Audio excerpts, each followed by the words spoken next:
I don't want anything from you. It's not like I can expect anything nice from an orphan such as yourself. Grandma, Stephen is a decent and honorable man. I don't think so. Why your grandfather gave his blessings to your marriage, I'll never understand. No one in the family likes him. I'm just the only one brave enough to say so. It's enough. It's okay, Carrie, really. You see, he knows his place, don't you? I had such high hopes for you, Carrie. Such high hopes! You know what would make a nice present, Stephen? What's that? You could divorce Carrie and let her marry Cullen Henderson like I wanted her to so many years ago.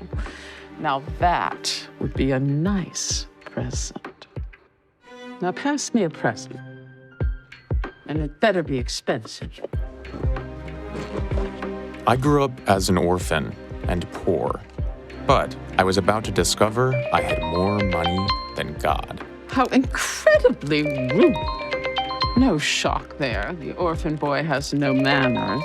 Sorry, I'll just be a minute. Hello, is this Stephen? It is. This is the hospital. Miss Jane asked us to call you. Miss Jane was my caretaker at the orphanage, the only person in the world who was kind to me. And? She isn't doing as well as we'd hoped. It looks like she will have to have the surgery. Okay. Yes, of course. What's wrong? It's Miss Jane. Her kidneys have gotten worse and she needs surgery. Oh no, Stephen, I'm so sorry. I thought the doctor said the dialysis would work. Apparently things are worse than they thought. With surgery so expensive. You know, if you need the money, you can always ask Grandma. I'm sure she would lend it to us. Surgery is going to cost $250,000. I doubt she'll lend us that much. She hates me, Carrie. No, she doesn't. Okay, fine, she does. But it can't hurt to ask. Maybe if she hears about it, she'll understand. I'll ask her. No, I should be the one to do it.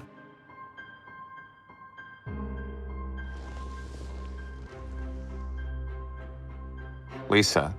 What is it now? Go on. Miss Jane, the woman who took care of me at the orphanage all those years, she's in kidney failure and she needs surgery. So, She means the world to me.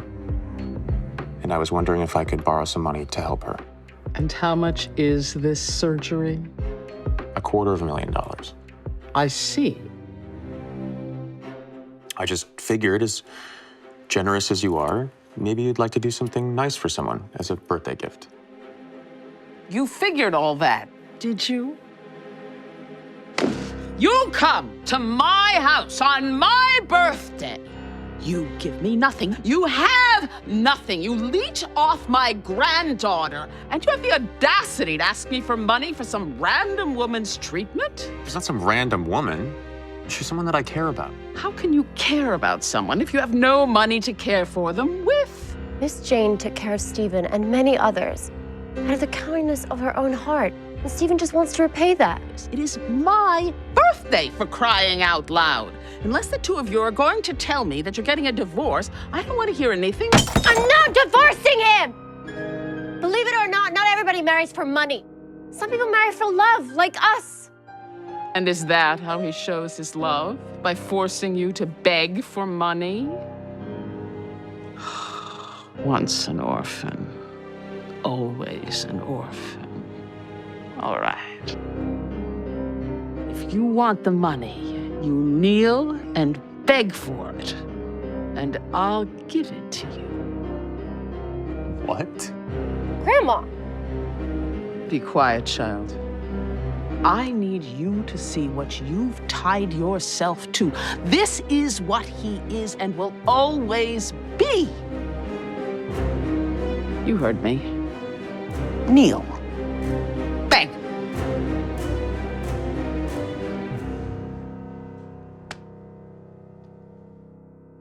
Please, Lisa. I know you think I'm worthless. Maybe I am. But none of that matters. Miss Jane is about to die, and I will do anything I can to help her. Please help me. Please. I'll pay you back with everything I've got. All right. I'll give you the money, and you can pay me back by divorcing my granddaughter. Divorce my granddaughter and let this family be done with you.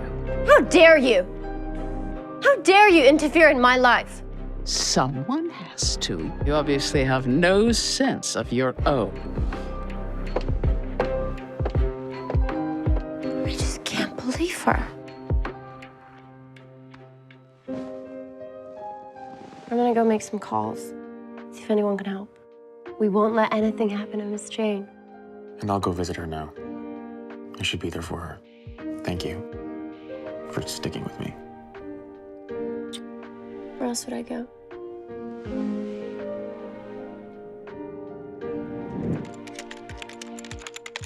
I'm here to see Jane Goodwin, please. Are you related? In a way. She's like a mother to me. Can I see some ID, please?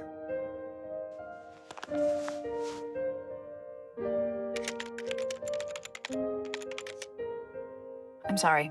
I'm afraid she's been moved, sir. Moved? Where? She's been moved to another hospital. I'll write the address down for you. But I was just told a few hours ago that she was to have surgery, not that she was being moved. I'm trying to come up with $250,000 on my own. Actually, it says that her condition got worse, and her surgery will now cost almost $3 million. $3 million? Yes. Oh, but it says here that the bill has already been paid in full. What? I don't have $3 million. There's no way. The benefactor who paid her medical expenses is the one who had her moved to the new facility. But who paid for it? That's confidential. I'm sorry. I suggest going to this new hospital and asking them. Okay. Thanks. Just hours ago, all hope seemed lost. But now, Miss Jane was in good hands. But whose hands were they? Who was taking care of the bill for her treatment? Stephen, don't be afraid, sir. My name is Sean Drake. We've met before, a long time ago.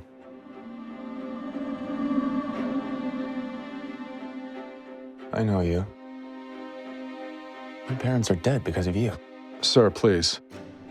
You insisted they drive across the country. They were so concerned with making good time, they fell asleep at the wheel. They never even saw that truck that hit them. I was thrown into an orphanage after that, and that's all your fault. Life can be cruel sometimes. Why are you here? Are you stalking me? You've got some nerve. It's about your family, sir. Your real family. My real family is dead because of you! Didn't you hear what I said? Your grandfather, sir, he sent me. Excuse me? My grandfather? He didn't know what orphanage you were sent to. He couldn't find it despite how hard he tried. It seems the files were lost. Got lost? It's been 20 years. Why are you doing this? Why now? Why did no one come find me after all these years? He tried, Stephen, for years. He tried every avenue. He had a team of experts looking everywhere, using AI to age your likeness by 20 years to track you down. I don't understand. It was Miss Jane Goodwin that was the missing piece. When she was hospitalized, we found her detail and tracked her back to you. I was sent to find you to see if it was really you. Who is my grandfather then? Mr. Winston Gemsworth. He'll be overjoyed to hear the news. Winston Gemsworth is my grandfather. One of the richest men in the world is my grandfather. He's the one that paid for Miss Jane's treatment and had her moved to another hospital. Look, he wants to see you now. Let's go. He'll explain everything more. Was this a sick joke? I needed to find out if this was all really true. Was I really related to one of the richest men in the world? Stephen. Mr. Gemsworth? Oh, please don't call me that. You're my grandson. Oh, how long I've looked for you. All my prayers have finally been answered. You look just like your father. I do. You do. Do you, remember him? No. And Yes. It was so long ago. I don't know if I remember him.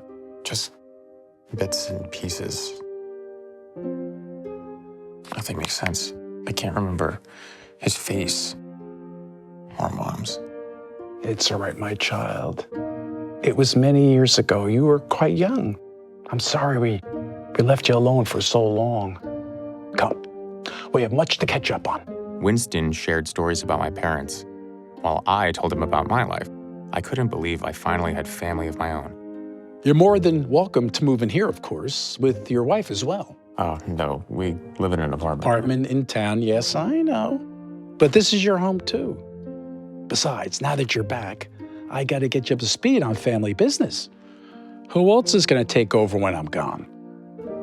You mean you want me to inherit this? Of course. You're my only grandson. I don't know what to say. This is yours as much as it is mine. Thank you, Grandpa. Enough about the past. Let's look toward the future, shall we? Have you heard of the Sterling Group? Of course. It's impossible not to if you live in New York. Well, as of this afternoon, I own it. You do? Indeed, and if you accept, I'd like you to be president. You want me to be what? You heard me. Do you accept? Well, of course I do. Great. Sign here.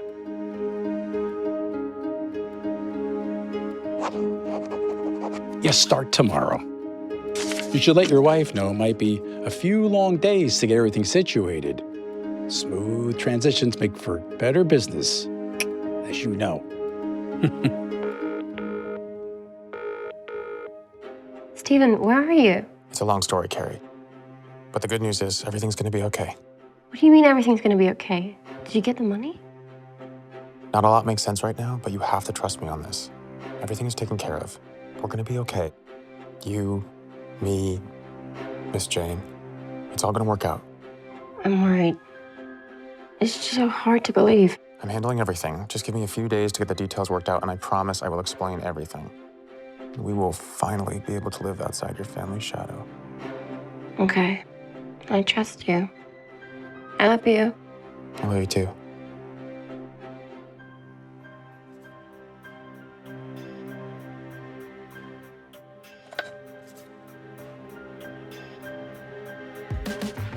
Not only was I now heir to the Gemsworth family fortune, but my new duties as president of the Sterling Group took up much of my time.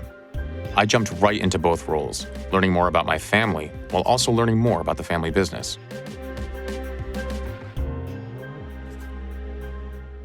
However, while going through some files, I found a Sterling Group partner that looked familiar, the Hopkins Group, also known as my wife Carrie's own family.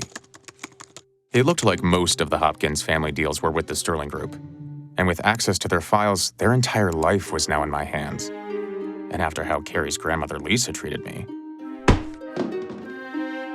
I was all too happy to find any dirt I could. Wait, what's this? I couldn't believe I was sitting on a gold mine of information on my wife's cruel grandmother. The question was, what would the file say?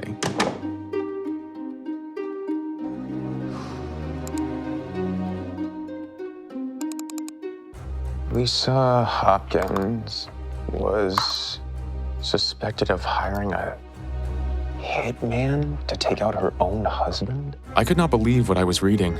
We were led to believe that Grandpa Hopkins died of natural causes, but these files held proof that that was not the case. Here it was in black and white. Lisa likely killed her husband to inherit his fortune. I have to tell Carrie about this. Then I realized I couldn't. Not until I knew more. I needed to get the facts straight first before going to her. Information like this could ruin a family and a marriage. My days were filled with meetings as the new president of the Sterling Group. But my mind never stopped thinking about Lisa Hopkins and her criminal case.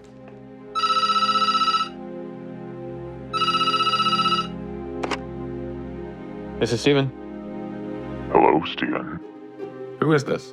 I have some information regarding Mr. Hopkins' death. What do you know? Who is this? Happy to tell you, if you're willing to pay for it. Yes. Of course. Any price. Next week, meet me at Grand Central Station. I want $10,000. Fine. How will I find you? You'll know. But how? Pleasure doing business with you, especially when it hurts Lisa Hopkins. Who is this?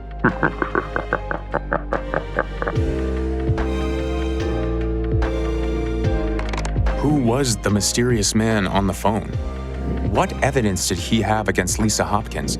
Why did he hate her as much as I did?